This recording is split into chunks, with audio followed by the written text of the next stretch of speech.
Olá, queridíssimo estudante do estado de São Paulo, do Brasil, do mundo, de universos paralelos, de outros continentes inexplorados e explorados de outras realidades. Estamos aqui para mais uma aula de língua portuguesa e desta vez vamos aprender a reconhecer gêneros textuais. Aprender não, né? Revisar, porque esta aula é para chamar vocês a esta realidade, porque vai muito além desta aula, embora esta aula seja importante. Por que esta aula é importante, digo eu? Pergunto eu para você, queridíssimo vestibulando, aluno que está se propondo a fazer o Enem este ano. Porque a prova do Enem, ela é basicamente uma prova de textos. Nossa, que novidade. Mas o que a gente tem que perceber nesta prova é que cada gênero textual, cada texto que está lá, compõe-se de uma realidade da vida cotidiana, ou seja, da vida real. E o que o Enem propõe? Propõe trazer um pouquinho da vida real para a prova. Então, é uma prova muito inteligente. É uma prova que propõe a trazer essa realidade. Você consegue ler os textos da maneira que os textos se propõem a serem lidos? Uma reportagem tem que ser lida como uma reportagem. Uma crônica tem que ser lida como uma crônica. Uma receita de bolo tem que ser lida como uma receita de bolo. Mas, puxa vida, até aí nenhuma novidade. Mas quando você lê um texto de opinião como se fosse uma reportagem, você incorre num erro de interpretação. Porque no artigo de opinião, ali são argumentos e é passível de ser verdade ou não verdade. O cara busca te convencer da opinião dele. E uma notícia, uma reportagem, procura retratar os fatos, né, descrever os fatos da maneira mais fria e isenta possível. Então, quando você lê um texto de maneira errada, você interpreta de maneira errada, você lê o mundo de maneira errada e transforma o mundo de maneira equivocada. Então, esta aula é importante por conta disso, porque ela é importante para a realidade, mas é importante para a prova também.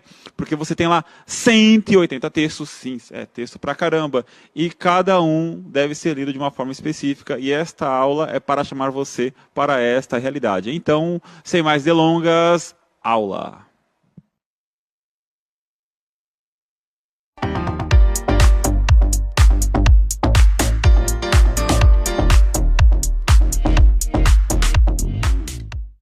Eu sou a professora Cláudia, professora aqui do SEB, e hoje a gente vai falar um pouquinho sobre uma competência de linguagem que fala sobre gêneros textuais. A ideia da aula é mostrar um pouco sobre a teoria dos gêneros, para que você depois consiga identificá-los dentro das nossas questões, e depois ainda falar um pouco sobre essas novas tendências, desses novos gêneros textuais que a gente acaba acompanhando nas nossas mídias e redes sociais. Belezinha? Vamos começar? Bom, quando a gente fala sobre gêneros textuais, é importante que a gente observe que esses gêneros, todos, eles estão envolvidos e pertencentes a relações de uso do texto. Então, é como se a gente entendesse que os textos, eles servem para narrar, servem para instruir, servem para argumentar. Então, quando a gente pensa nessa condição do servir para, existe uma estrutura que envolve todos os múltiplos textos que nós podemos produzir. É como se a gente entendesse assim, é uma árvore, essa árvore ela tem diversos galhos e esses galhos sustentam essas pluralidades de gêneros que são escritos. Então quando a gente pensa assim, uma receita, para que serve uma receita? A receita serve para me ensinar a fazer uma comida, a fazer um remédio, um chá, enfim. Então, o procedimento sendo ensinado faz esse texto pertencer a um determinado grupo de textos. Então, quando nós entendemos que esses grupos, eles pertencem a partir da finalidade que esses textos trazem em sua essência, nós entendemos que existem diferentes finalidades textuais. E são essas diferenças e essas finalidades que acabam organizando os gêneros textuais. Então, é importante a gente lembrar assim, a gente agora vai lembrar quais são essas pluralidades, quais são os gêneros e a que grupo eles pertencem. Combinadinho? Vamos pensar nisso? Bom, então a gente começa pensando assim, os textos eles servem basicamente para narrar, relatar, argumentar, expor e instruir, tá certo?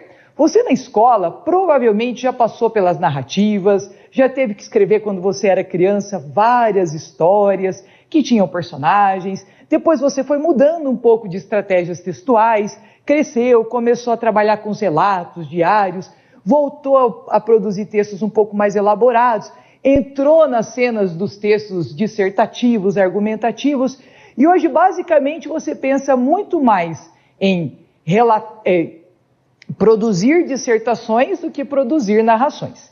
É estranho, a gente vai crescendo e a gente vai mostrando a vocês as finalidades discursivas, e é como as narrativas elas ficassem no plano dos textos que nós lemos, mas não mais daqueles textos que habitualmente nós escrevemos. A gente vai falar um pouco sobre isso e você vai entender por que a gente vai mudando de fase e vai mudando de processos durante essa avaliação da sua escrita. Combinadinho? Bom, então agora a gente precisa lembrar um pouquinho como é que esses textos se organizam, tá certo? Vamos pensar assim, os textos que narram, o que esses textos eles trazem de características comuns? Eu queria combinar com vocês uma coisa. Quando eu digo características comuns, eu estou falando aqui da ideia de características que sejam partilháveis, tá? Então, olha só, eles trazem o ambiente, personagens, enredo, tempo.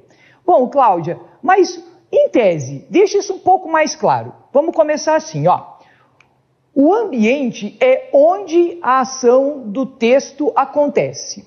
Então, nós sabemos, e quando pensamos em narrativas, que algumas narrativas são ambientadas em espaços que não são espaços determinantes. Já outras narrativas, a presença de um espaço hostil, de um espaço específico, ela passa a ser um fator determinante no processo de construção, inclusive do enredo. Então, um texto que tenha como ambiente uma selva, o sertão, uma casa abandonada, esse ambiente ele passa a ter um valor determinante não só nas ações, mas como também em relações que determinam a construção do clímax do texto. Percebe? Então, esse desenrolar está atrelado ao ambiente. Algumas questões vão falar dessa relevância, desse ambiente ser um determinante nas escolhas. Tá bom? Outra coisa importante, personagens. Bom, quando nós pensamos em personagens, o que vem à nossa mente? São os seres que interagem nas narrativas. Isso é real. Então, quando eu tenho um ser que se comunica com outro ser, que se envolve num processo, que traz um ambiente e traz ao ambiente um conflito, esse elemento é o responsável pelos efeitos e pela cronologia, pelo desenrolar da história. Então, os personagens são elementares dentro desse processo. Você deve ter na sua memória umas coisas de criança, tipo assim, existia o protagonista e o antagonista, os personagens principais e secundários. Provavelmente você já passou por toda essa teoria. Mas agora, quando a gente pensa nas narrativas e nas questões, a gente pensa muito mais na identificação desses personagens e de como eles se envolvem na trama, beleza? Bom, uma outra coisa importante é entender que o enredo é o começo, meio e fim dessa história. Então é como as pessoas interagem, o que cronologicamente é contado e por que é contado, tá certo? Então o enredo, ele seria esse esqueleto da história que a gente consegue ver. Ó, terminou o filme, você vai contar rapidinho o que você acabou de assistir, você conta o enredo dessa narrativa, beleza? Uma outra coisa importante, e isso é bem importante, é o tempo da narrativa. Nós entendemos que narrar faz parte de um processo de contar algo já acontecido. Então as narrativas, elas são relatos do passado. Essas narrativas, elas são marcadas temporalmente pelas ações que vão acontecendo sequencialmente. Uma coisa muito importante que a gente vê aqui, e isso é muito importante mesmo, é que quando nós estamos falando de questões de prova e pensamos nas narrativas como os textos dessas questões, olhar, olhe isso, olhar para o tempo verbal e perceber a passagem das ações é algo muito comum em provas. Então, as narrativas, elas estão dentro desse cenário das questões, quando nós pensamos em marcar a sequência temporal a partir dos verbos, marcar a condição espacial de uma história a partir do ambiente. Então, existe aqui, pessoal, uma conexão de situações que provavelmente gerarão questões relacionadas a ambientes, a tempo e assim sucessivamente. Beleza? Cláudia, Onde a gente encontra isso hoje, né? No mundo das pessoas adultas? Bom, os contos de fadas e as fábulas são as histórias que você provavelmente leu na sua infância, tá certo? Bacaninha falar das fábulas aqui, porque as fábulas elas trazem, né, assim como os contos de fada, né, elas trazem esse conteúdo quase didático, né, pedagógico, né? Você conta uma história dessa, ela tem uma moral de história, ela tem um ensinamento, a criança acaba entendendo algumas coisas por meio dessa história que é narrada. O interessante das fábulas é que a moral da história, ela está aparente. Quem não se lembra de terminar, de ler um livro e ter escrito, né, no final dessa narrativa, moral da história, e vinha um ensinamento ali para vocês. Isso é uma característica das fábulas, assim como a ideia de usar como personagens animais que tragam esses comportamentos típicos e humanos, né? Então você tem um animal representando a preguiça, um animal representando a astúcia, um animal que representa aquele que é perseverante. Então você tem um animal trazendo esse conteúdo humano. É bem bacana isso aí, viu, gente? Bom, uma outra coisa importante, lendas, né, que a gente vai trazer aí, então, esse universo do nosso folclore. A gente vai trazer as narrativas, tá certo? E aí entra dentro das narrativas as que você escreve, entra nas narrativas aquelas que a gente, por exemplo, lembra que são os contos, tá? Então, narrativas de uma forma muito ampla, de tudo aquilo que um dia você também já produziu. Aqui a gente trabalha com os romances, você deve estar pensando nos livros que você já leu, quis ler ou não leu. Ó, as piadas são narrativas, né? Interessante, porque a gente pensa que narrativa sempre tem que ser algo um pouco mais extenso. A piada ela é breve, ela é curta, ela traz um enredo, um começo, meio e fim. Ela tem um clímax, que geralmente é onde a gente starta o riso do outro. Ela tem personagens, tá certo? E provavelmente ela traz a condição do ambiente. Por isso, ela é uma narrativa, tá? Os HQs, que são as histórias em quadrinhos, tudo bem? Também ambiente, também personagens, tudo isso que a gente já falou. E as crônicas. Crônica, pessoal, nem toda crônica ela traz o conteúdo narrativo, tá? A crônica, ela traz um movimento, às vezes, reflexivo. Então, cuidado. Se ela não tiver essa condição e o sequenciamento do enredo, ela não pertence às narrativas. Ela vai pertencer a outro tipo de texto, tá? Os textos do relato e assim sucessivamente. Mas é legal pensar aqui, ó, que nós temos crônicas que estão dentro do cenário narrativo e que contam histórias, tá? E trazem uma reflexão a partir delas.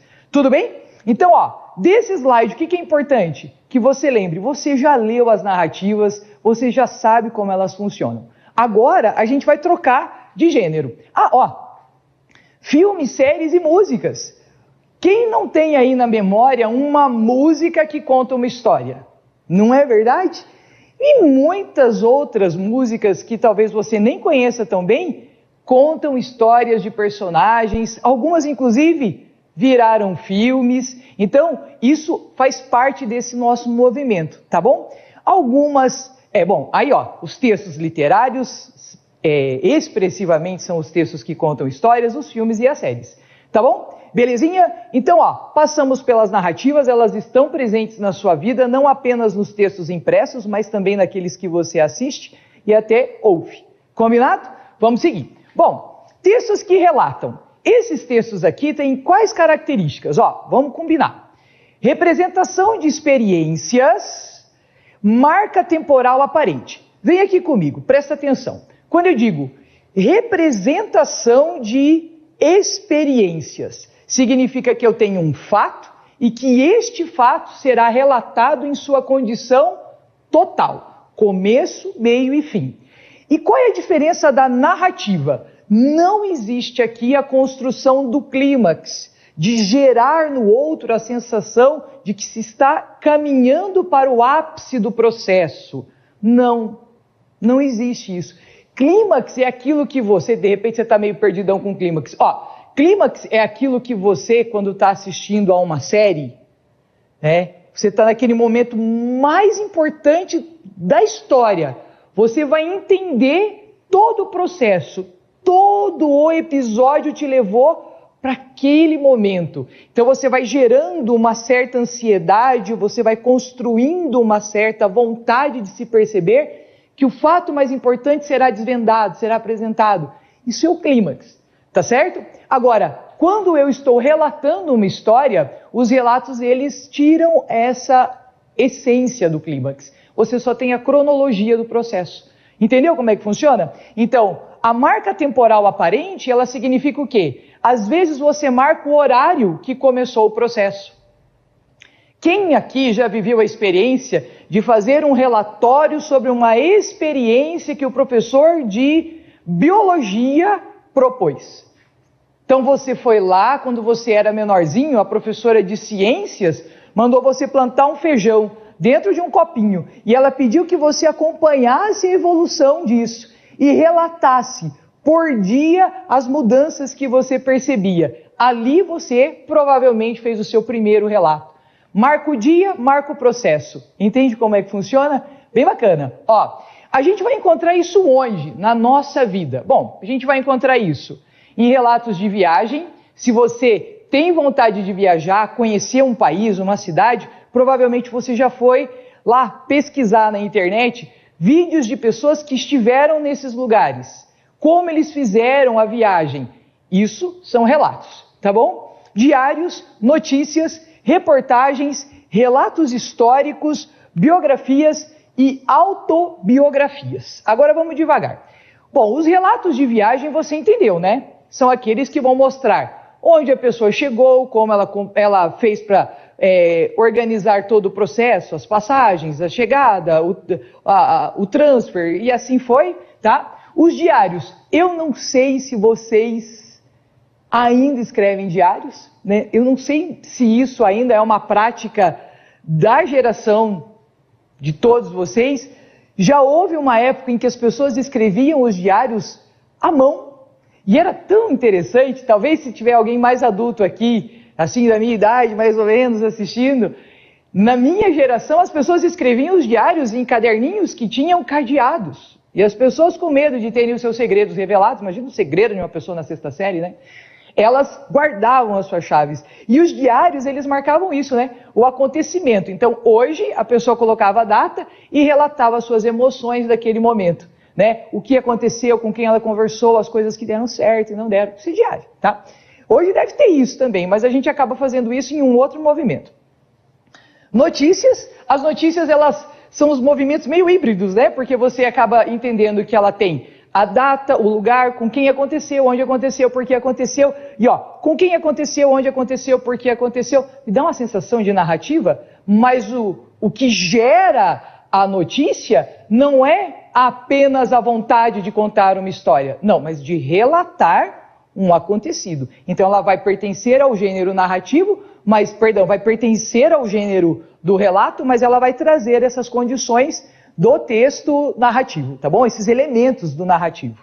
Relatos, reportagens, né, que trazem aí uma condição um pouco mais ampla a partir de um determinado fato. Então existe uma condição investigativa mais completa, diferente da notícia, que é mais pontual, tá certo? Relatos históricos, a gente vai encontrar isso quando a gente vai buscar uma referência do que justifica, por exemplo, um fato do presente. Eu volto no tempo e vou mostrando marcadamente quais foram as situações que geraram esse fato do presente. Percebe como é que isso funciona? Então, esses relatos históricos são marcados cronologicamente por isso, tá? Então, ó, no ano tal aconteceu isso, no tal aconteceu isso. Eu me lembro que há pouco tempo eu fui construir, para entender um pouco melhor as reformas ortográficas, ó, cada coisa a gente faz na vida, para entender um pouco melhor as reformas ortográficas, eu fui construir uma linha do tempo para entender como é que nós chegamos a esse momento da nossa língua, ó, né, do que nós hoje escrevemos. Então, isso é um relato histórico, eu pontuo o ano, o século e o fato. O ano, o século e o fato. Percebe? Beleza? Biografias é quando a pessoa conta quando alguém conta a história do outro, né? Tem gente que adora ler biografia, tem gente que acha um pouco chato, mas eu particularmente gosto. E as autobiografias, que é quando eu conto a minha própria história. Belezinha? Tudo bem? Vamos seguir. A gente tem os textos que argumentam. Argumentar faz parte de um processo na língua portuguesa de defesa de conteúdo, defesa de pensamento, defesa de ideia, tá certo? Ou de oposição à ideia do outro. Quando a gente argumenta, tá? O que a gente percebe? Apresentação de ideias, de teses, tá? Defesa e oposição. A gente entende que para isso nós buscamos justificativas para aquilo que nós pensamos, nós encontramos exemplos daquilo que nós estamos defendendo, nós buscamos dados estatísticos, numéricos, que possam comprovar o que eu estou dizendo, citações, que são pensamentos do outro, né? Alguém que já falou a respeito, tá? Mas eu queria voltar aqui, ó, peraí só um pouquinho, porque tem uma parte aqui que me interessa demais. Ó, volta aqui, deixa eu falar com vocês um pouquinho, presta atenção. Você muito provavelmente, nessa fase de estar assistindo as aulas pela TV, você também já deve ter presenciado, assistido a lives, certo? Não estou falando aqui as lives dos cantores, tá? Não que não sejam boas, por favor. Eu estou falando aqui daquelas lives das pessoas que você acompanha, que sejam lá influenciadores digitais, pessoas que você, de certa forma, gosta do jeito que essa pessoa pensa. Beleza? Essa pessoa, quando ela faz a live dela, ela está ali mostrando uma linha de raciocínio que ela julga ser a linha adequada. Então, às vezes, ela constrói esse pensamento pensando no quê? Ó, ela vai apresentar a ideia dela e justificar, certo? Então, por que é que ela pensa dessa forma? Nessa construção e nessa justificativa, entra tudo isso, ó, os exemplos, os dados e as citações. Eu me lembro que, sábado agora, que passou, eu também assisti uma live com um professor que eu admiro bastante. E foi tão interessante que ele, sentado assim, na mesa, provavelmente era a mesa do lugar onde ele estava ali gravando e tal, ele colocou uma pilha de livros, né? E conforme ele foi falando as coisas que ele estava ali apresentando para justificar a ideia, ele ia puxando os livros e mostrando. E nessa sequência de ações, ele falava, ó, isso aqui que eu estou dizendo é fulano de tal. Aí ele puxava o livro, mostrava o livro e dizia quem era o fulano de tal. Gente, o que ele estava fazendo nesse momento? Ó, eu sei que você agora já matou a charada. Ele estava buscando endossar o pensamento dele por meio da autoridade que ele apresentou diante da leitura que ele já tinha feito. Então, por mais que ele não citasse literalmente as frases desses autores, ele estava buscando na referência teórica as justificativas que ele dava.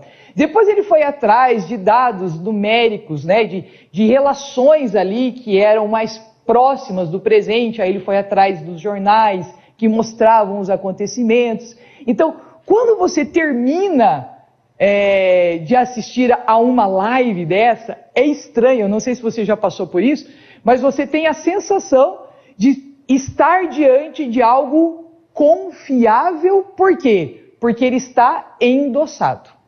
Legal, né? Então, é isso que quando você vai escrever a sua dissertação lá no Enem, é o que a gente está esperando. Não que você tenha uma pilha de livros para você citar, mas que você consiga gerar essa sensação de que aquilo que você apresentou como tese a ser defendida ou combateu, você não fez apenas levando em consideração um achar seu, mas você levou em consideração tudo aquilo que te sustenta essa ideia. Aí você mostra o quanto você leu a respeito, o quanto você sabe acerca do assunto e mata a charada. Tem um nome isso, se chama conhecimento de mundo. E isso está muito presente no processo de análise dos textos dissertativos.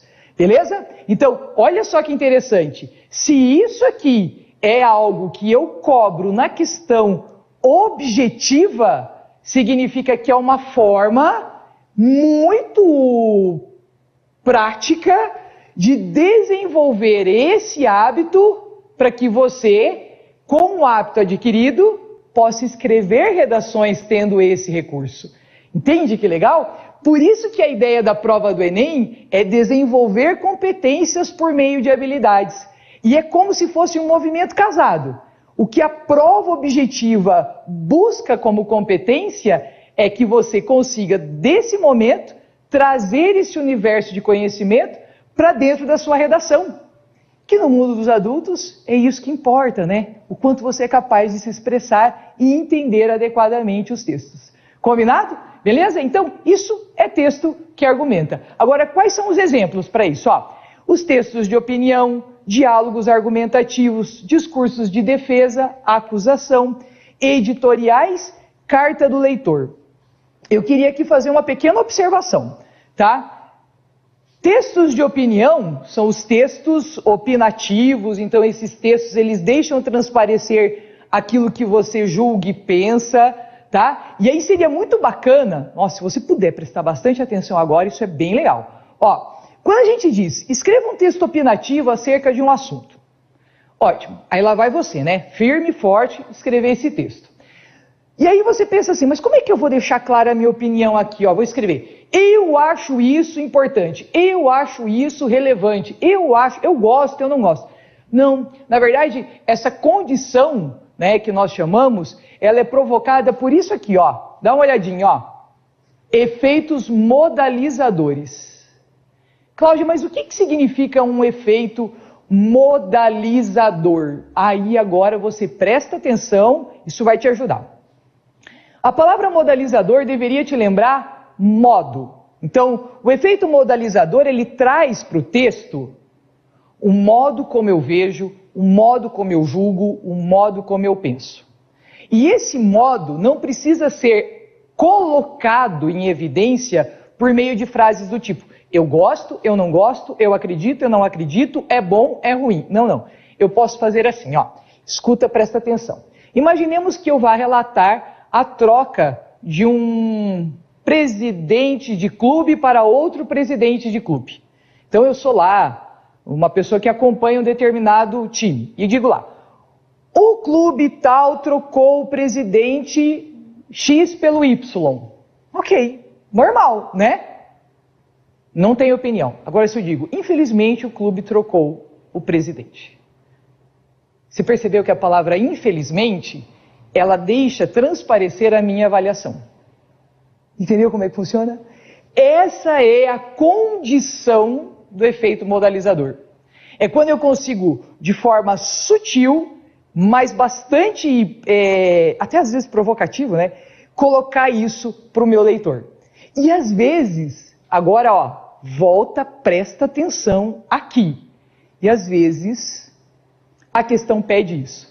Que você olhe as 5 alternativas e marque aquela que deixa transparecer a opinião de quem está escrevendo o texto. E está lá você falando, mas como é que eu vou saber a opinião? Não é tudo? O texto inteiro não é a opinião dele? Não, às vezes é um infelizmente, um seguramente, um questionavelmente, é bom, é certo, é necessário, é inegável. Sabe essas palavras? Essas palavras são os chamados efeitos modalizadores que a gente está conversando. Beleza? Então, ó, guarda isso. Quem aqui já deve ter passado... Bom, eu tenho certeza que sim, né? A maioria de vocês já viveu aí a dinâmica de um debate, né? Você fala uma coisa, o outro rebate, aí existe um mediador no processo. Os debates trazem isso, tá? E você já deve ter percebido. Quando é que a gente ganha um debate? Quando a gente traz um argumento que o outro não consegue contrapor. Ou porque ele desconhece esse argumento, ou porque esse argumento realmente ele é inquestionável. Então, quanto mais a gente sabe sobre um assunto, mais a gente consegue, de certa forma, defendê-lo. Entende? Beleza? Discursos de defesa, de acusação, editoriais e carta do leitor. Aqui eu preciso que você preste atenção. Bom, então vamos fazer o seguinte, ó, presta atenção. O que é um editorial? O editorial é uma seção dentro de uma revista, dentro de um jornal, dentro de uma publicação mais ampla, tá? Com várias seções, então é uma delas. Geralmente vem no comecinho da revista, no comecinho do jornal. E nesse texto, o editor, que é o responsável pela revista, ele fala por ela, vamos dizer assim, ele vai comentar um assunto que estará dentro da revista daquele mês, daquela semana. E nesse texto, nessa conversa, que tem cara de ser uma conversa com o leitor, ele vai deixar transparecer qual é a opinião da revista ou do jornal em relação ao assunto. Então é como se naquele texto nós encontrássemos o posicionamento ideológico da revista, do jornal. Por isso que a gente diz que o editorial é a carta ao leitor. Você conta para o seu leitor direto o que é que você pensa sobre o assunto. Por quê? Porque lá no texto, na reportagem, no que está sendo mostrado, você precisa retirar o seu movimento opinativo e deixar apenas os fatos. Entendeu o que acontece? Então você, imaginemos que você vai criar uma reportagem para falar sobre a violência no trânsito. Ok, a reportagem, ela não traz a opinião do jornalista, não, a reportagem, ela traz os fatos, a análise dos fatos, testemunhas, ok, é isso. Agora, o editorial já não. Ele vai antecipar que esse é um conteúdo muito importante desse jornal, dessa revista, daquela edição, e ele vai trazer a opinião do cara. Ele vai falar, ó, nós aqui pensamos assim. Tá certo? Beleza? Então guarda isso na sua memória. Carta do leitor é assim, ó. Agora a gente faz isso um pouco menos, né? Porque como nós temos dentro dos jornais e das revistas aqueles links nas nossas mídias, né? Você consegue colocar um comentário logo após os textos. Mas antigamente não tinha isso. Então o que as pessoas faziam? Elas escreviam e mandavam essa carta de verdade para a revista. E geralmente era para comentar ou positivamente um fato ou para criticar esse fato. Beleza? Então a carta do leitor era motivada a partir de situações que estavam presentes numa edição anterior. Beleza? Bom, textos que expõem. Esses textos também têm características comuns, como linguagem impessoal, objetividade, imparcialidade. Então aqui eu tenho um texto muito mais preocupado com o fato do que preocupado com a opinião, tá? Eu tenho aqui a condição da linguagem ser objetiva, ser rápida, e tenho ainda a condição da imparcialidade. O que eu penso não interessa aqui, beleza? Onde a gente encontra isso? Bom, vamos pensar. Em verbetes de dicionário, a gente encontra isso em resumos, em artigos de divulgação científica, nos seminários que você apresenta na escola, pelo menos eles não deveriam ter a sua opinião, tá certo? Ó, olha só que interessante. Aqui é fundamental que você entenda a função desse texto. Ele não quer, de forma alguma, convencer o outro de nada. A única coisa que ele espera aqui é que você entenda o fato. Por isso que os resumos não podem trazer a sua opinião sobre o texto lido, tá certo? Artigos de divulgação científica, queria aqui só fazer um apontamento. A gente diz que esses textos, eles trazem um ajuste desse universo científico para os leigos. Então vamos imaginar que eu vou ler a respeito de uma situação médica que está sendo observada. Eu sou leiga, não consigo acompanhar esse repertório dos médicos, da medicina. Aí você vai ler o texto, você consegue perceber que existe um cuidado entre o termo técnico e uma explicação nesse termo técnico, tá bom? Isso é texto de divulgação científica, tá? Bom, vamos continuar. Onde a gente encontra ainda outro tipo de texto, os textos que instruem, que ensinam a gente a fazer alguma coisa, né? Que mostram os nossos comportamentos, o que devemos fazer, tá bom? Aqui nós temos verbos no imperativo que indicam isso, tá? As normas e as regras. Então, esses textos são textos orientadores. Orientadores. E o verbo certo para orientar é o verbo no imperativo, tá certo? Faça, veja, olhe, estude, compre, pense, reorganize, tá certo? Então, são textos dessa forma.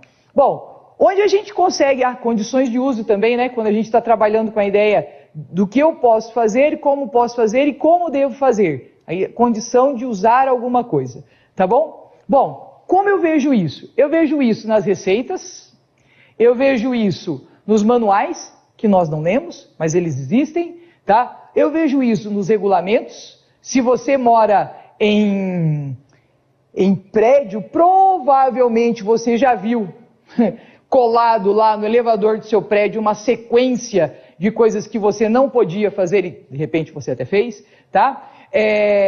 Você encontra isso nas regras dos jogos e você encontra isso também em regras de provas, você vai encontrar isso também nas regras do Enem, tá certo? De como preencher o gabarito, de como você deve organizar a sua redação, né? Tem uma lista de coisas que você deve organizar aí. E agora a gente chegou às questões, beleza? Tá na hora da gente testar se isso tudo funcionou. Vamos lá? Ó, então a gente vai falar agora sobre questões que falam de gêneros textuais. Vamos para o texto. Deserto de sal. O silêncio ajuda a compor a trilha que se ouve na caminhada pelo Salar de Atacama. Com 100 quilômetros de extensão, o Salar de Atacama é o terceiro maior deserto de sal do mundo. De acordo com um estudo publicado pela Universidade do Chile, o Salar de Atacama é uma depressão de 3.500 km² entre a Cordilheira dos Andes e a Cordilheira de Domeico. Sua origem está no movimento das placas tectônicas. Mais tarde a água evaporou-se e desta forma surgiram os desertos do sal do Atacama. Além da crosta de sal que recobre a superfície, há lagoas formadas pelo degelo de neve acumulada nas montanhas. Questão: os gêneros textuais são textos materializados que circulam socialmente. O texto Deserto de Sal foi veiculado em uma revista de circulação mensal. Pelas estratégias linguísticas exploradas, conclui-se que o fragmento apresentado pertence ao gênero. Ó, que gênero é? Relato, verbete, artigo de opinião, reportagem ou resenha. Rapidão, ó. Relato tem começo, meio e fim e tem que ter a condição cronológica.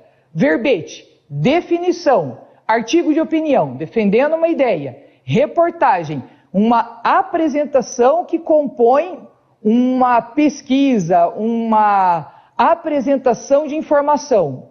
Resenha, eu apresento uma situação e analiso e dou a minha opinião. Então, ó, vou ler. Ó, o texto. Relato pela apresentação de acontecimentos ocorridos durante a viagem. Verbete, pela apresentação de uma definição e de exemplos sobre o termo. Artigo de opinião, pela apresentação de uma tese e de argumentos. Você vê? É um resumo da aula de hoje.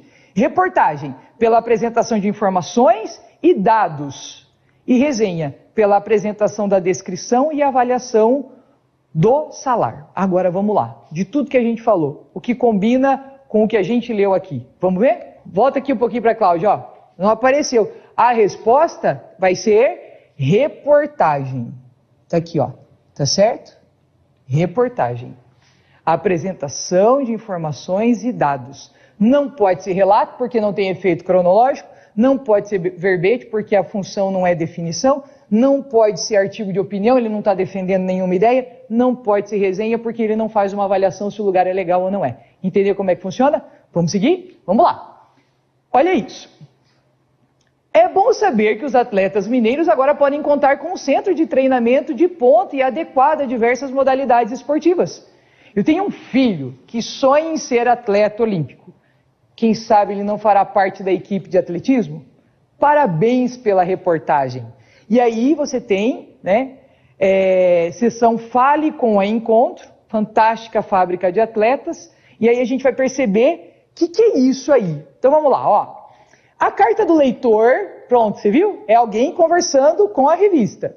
É recorrente em jornais e revistas. Esse texto, um dos elementos constitutivos desse gênero é, ó, vamos lá. O que é que constitui a carta do leitor? Presença de elogio? Brevidade do conteúdo? Exploração de fatos corriqueiros? Ocorrência de frases interrogativas?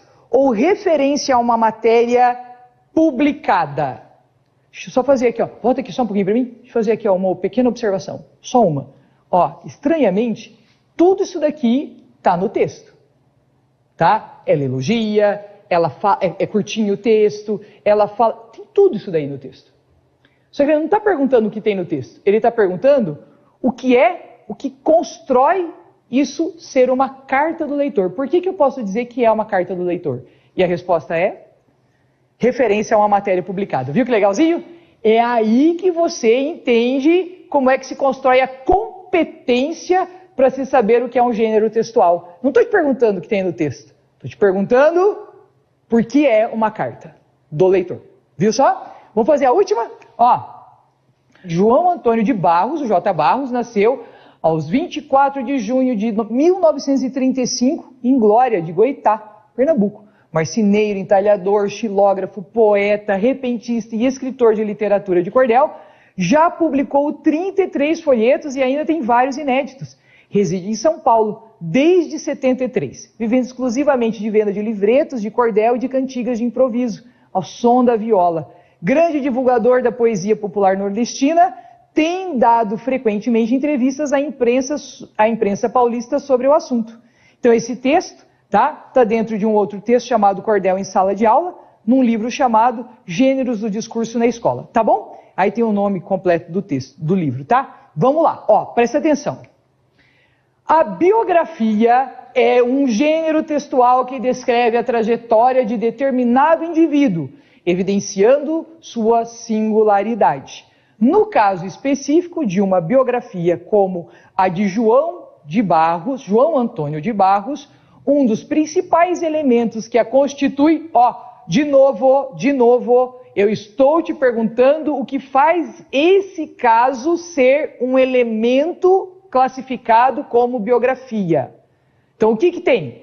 A estilização dos elementos reais de sua vida para que o relato biográfico surta os efeitos desejados, relato de eventos de sua vida em perspectiva histórica, que valorize o seu percurso artístico, narração de eventos da sua vida que demonstrem a qualidade da sua obra, uma retórica que enfatiza alguns eventos da vida exemplar dessa pessoa, ou uma exposição de eventos de sua vida que mescle objetividade e construção ficcional. Galera, vamos combinar, ó, para a gente saber qual é a resposta, a gente vem aqui, ó, o que a gente marca?